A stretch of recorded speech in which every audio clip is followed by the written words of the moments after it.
గుంటూరులోని జనచైతన్య వేదిక హాల్లో కోనో కార్బన్ అయిన దుబాయ్ మొక్క మరియు పర్యావరణంపై సమావేశం జరిగింది. ఈ కార్యక్రమంలో మాజీ మంత్రి డొక్క మాణిక్య వరప్రసాద్, జనచైతన్య వేదిక రాష్ట్ర అధ్యక్షులు వల్లంరెడ్డి లక్ష్మణ్ రెడ్డి పాల్గొని ప్రసంగించారు.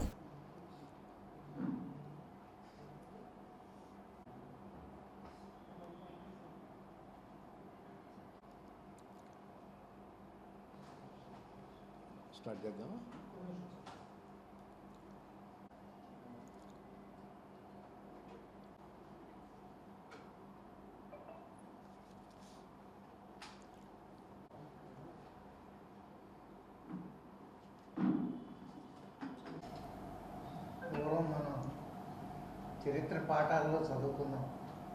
అశోకుడు చెట్లు పెరుగుతుంది, చెట్లు లేకపోతేనే పెరుగుతుంది. ఇప్పుడు ఇంకా మనకి అపార్ట్మెంట్ కల్చర్ మర్రి చెట్లు ఉండేవి, అవి కొన్ని వాటిని పెంచాల్సిన అవసరం ఉందని నేను విజ్ఞప్తి చేస్తున్నాను. ఒక సమాజం అభివృద్ధి కావాలన్నా, వేగంగా ముందుకు పయనించాలన్నా కనీసం 33% అటవీ ప్రాంతం ఉండాలి, మంచి గ్రీనరీ ఉండాలి. ఈరోజు ఆంధ్రప్రదేశ్లో దుబాయ్ మొక్క అనే ఒక మొక్క పైన పెద్ద వివాదం కొనసాగుతూ ఉంది. కోనో కార్పస్ అనే పేరుతో ప్రపంచంలో ఉష్ణ ప్రాంతాల్లో దాదాపు 40 దేశాల్లో ఈ మొక్క విస్తరించింది. కొన్ని కోట్ల మొక్కలు ఉన్నాయి. ఆంధ్రప్రదేశ్కి, భారతదేశానికి ఒక 20 సంవత్సరాల క్రితం ఈ మొక్క రావడం జరిగింది. ఈ 20 సంవత్సరాల్లోనే కొన్ని లక్షల మొక్కలకి విస్తరించి ఆంధ్రప్రదేశ్లో అటవీ సంపద పెరగడానికి కానీ, గ్రీనరీ పెరగడానికి కానీ ఎంతో దోహదపడింది. ఈ మొక్క యొక్క ప్రత్యేకత ఏంటంటే, ఇది ఒకసారి నాటిన తర్వాత దాని గురించి ఆలోచించనక్కర్లా, నీళ్లు పోయినక్కర్లేదు, ట్రీ గార్డ్స్ ఏర్పాటు చేయనక్కర్లేదు. ఈ మొక్కని ఏ మేకలు కానీ, గేదెలు కానీ, పశువులు కానీ తినే అవకాశం లేదు. ప్రతి సంవత్సరం 2.5 మీటర్ల ఎత్తుకి పెరుగుతూ ఉంటుంది, చాలా వేగంగా పెరుగుతుంది. ఈ మొక్క ఇచ్చే కలప ఓడలు, పడవలు, బోట్లు తయారు చేయడానికి ఉపయోగించవచ్చు.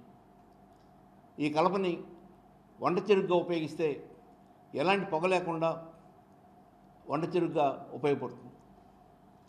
ఇలాంటి బహుళ ప్రయోజనాలున్న ఈ మొక్క పైన ఇటీవల కాలంలో విష ప్రచారం, అభూత కల్పనలు, అభియోగాలు గణనీయంగా పెరుగుతూ ఉన్నాయి. కొన్ని వీడియోలు, వాట్సాప్లలో వస్తున్న మెసేజ్లు చూస్తే ఎంతో బాధేస్తుంది. ఈ మొక్క ఆక్సిజన్ ఇవ్వదని, ఆక్సిజన్ తీసుకొని కార్బన్ డైఆక్సైడ్ని విడుదల చేస్తుందని ఒక దుష్ప్రచారం పెద్ద ఎత్తున చేస్తున్నారు. ప్రపంచంలో ఏ మొక్కైనా కూడా కార్బన్ డైఆక్సైడ్ తీసుకొని ఆక్సిజన్ అందిస్తూ ఉంటుంది. అలాంటిది ఈ దుబాయ్ మొక్క విపరీతమైన ఆకుపచ్చతో, మందమైన ఆకులతో ఉన్న ఈ మొక్క ఎక్కువ ఆక్సిజన్ ఇవ్వడానికి అవకాశం ఉంది. మరొక అభియోగం, ఈ మొక్క నాటితే భూగర్భంలో ఉన్న నీటి సంపదనంతా తీసుకుంటుంది, భూగర్భ జలాలు త్వరగా వృధా అవుతాయి అనే ప్రచారం. కానీ ఈ మొక్క ఒక 10 అడుగుల లోతుకు మాత్రమే తన వేళ్ళు పోతాయి, అంతకుమించి పోలేవు. అటువంటిప్పుడు భూగర్భంలో ఉన్న నీటిని మొత్తాన్ని తీసుకునే అవకాశం ఈ మొక్కకి లేదు. ఈ మొక్క పెరిగేదంతా కూడా ఎడారుల్లో, దుబాయ్ లాంటి చోట్ల, అరబ్ దేశాల్లో, చాలా ఉష్ణ ప్రాంతాల్లో పెరుగుతూ ఉంది. నీరు లేని చోట పెరుగుతూ ఉంది. కాబట్టి నీటి అవసరం లేకుండా కూడా ఈ మొక్క పెరుగుతుంది. మరొక అపవాదం ఏం చెప్తున్నారంటే, ఈ మొక్క వేస్తే ప్రహరీ గోడలన్నీ పోతాయి, మొక్క కింద ఉన్న పైప్ లైన్లన్నీ పగిలిపోతాయి, ఇలాంటి ప్రచారం జరుగుతూ ఉంది. కానీ మీరు చూస్తే చాలా నగరాల్లో డివైడర్ల మధ్య ఈ మొక్కను నాటారు. అది ఎంతో అందంగా పెరుగుతూ ఉంది. ఏ ఒక్క డివైడర్ కూడా పగులు రావటం కానీ, దెబ్బతింటం కానీ ఈ 15 సంవత్సరాల్లో మనం చూడలేదు.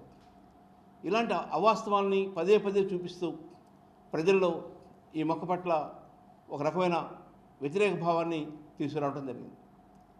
మరొకటి, ఈ మొక్క పువ్వులు ఆ పుప్పొడి జనం పీల్చుకుంటే ఆస్మా వస్తుందని, లేక అలర్జీ వస్తుందని, ఇలాంటి విషయాలు కూడా చెప్పడం జరిగింది.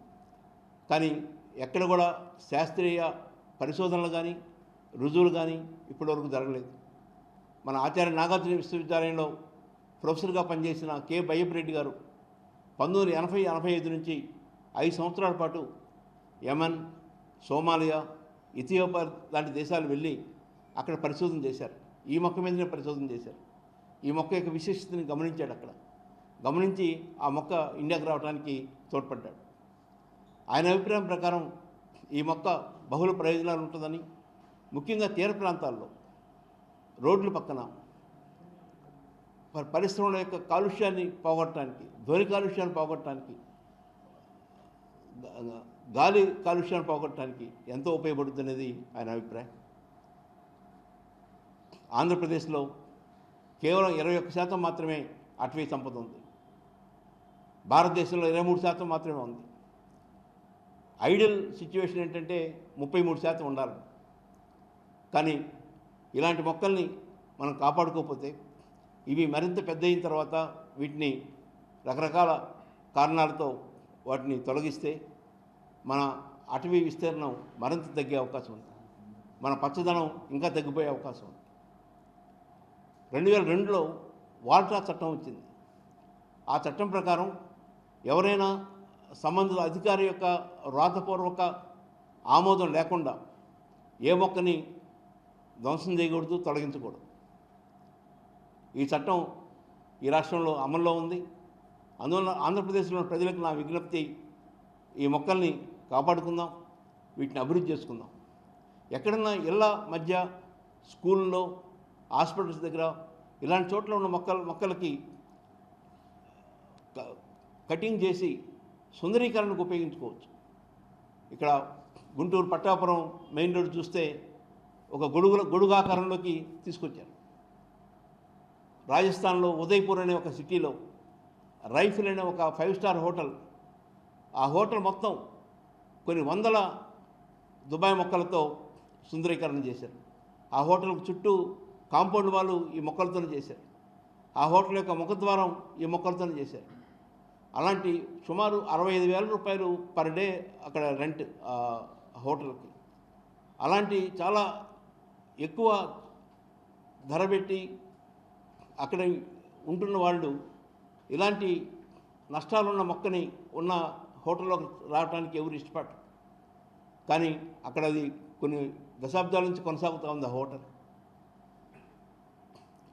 ఆంధ్ర రాష్ట్రంలో ఉన్న రాజకీయ పార్టీలకి, ప్రజా సంఘాలకి, వృక్ష ప్రేమికులకి, పర్యావరణవేత్తలకి మా విజ్ఞప్తి, మొక్కలను బతికించుకుందాం, మొక్కలను విధ్వంసం చేయొద్దు.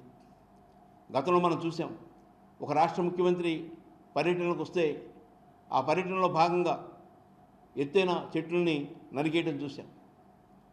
అదేవిధంగా కొంతమంది మూఢనమ్మకాలతో వారి ఇళ్ల దగ్గర ఉన్న, ఇంటి ముందు ఉన్న మొక్కల్ని నరికిన సందర్భాలు చూసాం. కొంతమంది రైతులు వాళ్ళ పొలాల్లో ఉన్న వేప చెట్లని తొలగించిన సందర్భాలు చూస్తున్నాం. ఇలాంటి రకరకాలుగా మొక్కల్ని ధ్వంసం చేస్తున్న పరిస్థితి. దాంట్లో భాగంగా ఈ విష ప్రచారంతో, ఈ అభూత కల్పనలతో దుబాయ్ మొక్కలను కూడా తొలగించాలనే ఒక ప్రయత్నం జరుగుతుంది. ఈ ప్రయత్నాన్ని ఆపాలని కోరుకుంటున్నాను.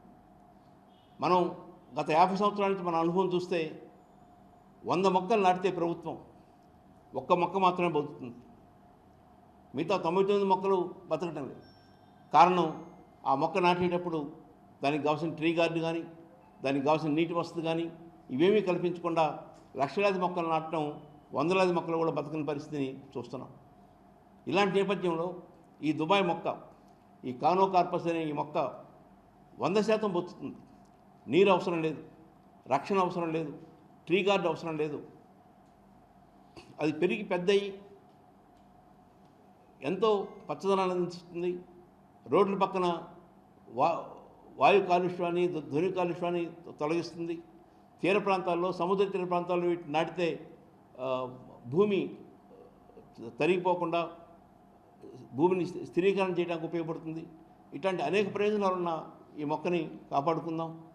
మొక్కల్ని విధ్వంసం చేయొద్దు, మొక్కల్ని నరకద్దు, మొక్కల్ని పెంచుకుందామని తెలియజేస్తున్నాను. పెద్దలు అంటే ఈ మాస్టర్ చెప్పిన ఈ దుబాయ్ మొక్క గురించి నాకైతే స్టడీ లేదు, కానీ ఆల్రెడీ ఇది బాగా గ్రీనరీగా పార్కుల్లో, హోటల్స్లో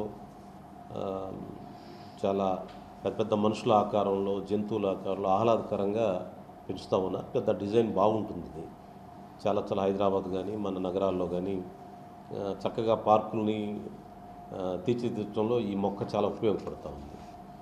మరి సడన్గా మరి ఏ స్టడీ వలన ఒక అభిప్రాయానికి వచ్చారో ఇది మొక్క నష్టం చేకూరుస్తుంది అనే ఒక అభిప్రాయం వచ్చింది. నా మనం ఏంటంటే, నాకైతే ప్రత్యేకంగా నా పర్సనల్ స్టడీ లేదు. నా విజ్ఞప్తి ఏంటంటే ప్రభుత్వానికి కానీ, దాన్ని ఆలోచించే పెద్దలకు కానీ, ఫారెస్ట్ డిపార్ట్మెంట్కి కానీ కొత్తగా ఈ మొక్కల్ని పెంచకుండా డిస్కరేజ్ చేస్తూ దాని మీద స్టడీ చేసి రిజల్ట్స్ వచ్చాక దీన్ని పెంచటమా లేదా అని ఒక నిర్ణయం తీసుకోండి. కానీ ఇప్పుడున్న మొక్కల్ని పీకేసే కార్యక్రమం ఒక అభిప్రాయం ప్రజల్లో కనుక పంపిస్తే, ఇప్పటికిప్పుడు పీకేస్తాం స్టార్ట్ చేస్తే దానివల్ల ఎన్విరాన్మెంటల్ ప్రాబ్లం వస్తుంది అన్నమాట. ఇది కొద్దిగా ఇబ్బంది అవుతుంది. దీని గురించి కొంచెం స్టడీ చేసి ఒక సైంటిఫిక్ రిపోర్ట్ వచ్చిన తర్వాత నిర్ణయం తీసుకుంటే బాగుంటుంది. అప్పటి వరకు ఇప్పుడు ఉన్న కొనసాగించి కొత్తగా పెంచకుండా భవిష్యత్తులో నిర్ణయం తీసుకుంటే బాగుంటుంది అనేది నా యొక్క మనవి. అదే రకంగా మనకు సహజంగా మన అభిప్రాయాలు ఎట్లా ఉంటాయంటే, ఎట్లా మిస్ కమ్యూనికేషన్ ఎలా ఉంటుందంటే, ఒక ఎన్విరాన్మెంటలిస్ట్ ఒక డాక్టర్ దగ్గరికి వెళ్ళామనుకోండి, బాగా కొంచెం అనారోగ్యంతో, మీరు బాగా తినాలి, బాగా చికెన్ మటన్ తినాలి, ఫిష్ తినాలి, మీకు ప్రోటీన్స్ ఫ్యాట్ ఇవన్నీ కావాలి అని అంటాడు డాక్టర్. అదే ఎన్విరాన్మెంట్ దగ్గరికి వెళ్తే తినకూడదు, ఎక్కువ ఆహారం తినకూడదు, న్యూట్రిషనిస్టు మీరు శనగపప్పు తినండి, పప్పులు తినండి, పప్పు ధాన్యాలు తినండి, నాన్ వెజిటేరియన్ ఎక్కువ తినొద్దు అని వాళ్ళు చెప్తారు. మరి ఏది కరెక్టు?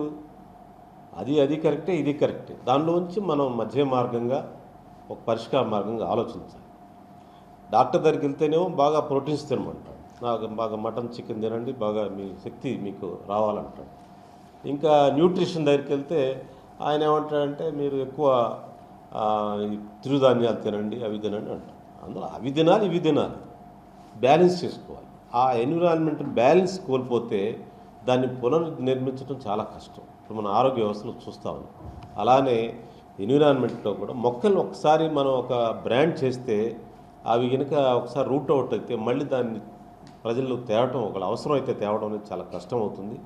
ప్రభుత్వం ఇలాంటి ఒక మేజర్ డెసిషన్ తీసుకునే ముందు బాగా స్టడీ చేసి ఒక నిర్ణయం తీసుకోమని, ఏదైనా అతి దెబ్బతీస్తుంది దాని విషయం ఆలోచించమని చెప్పి నేను విజ్ఞప్తి చేస్తాను.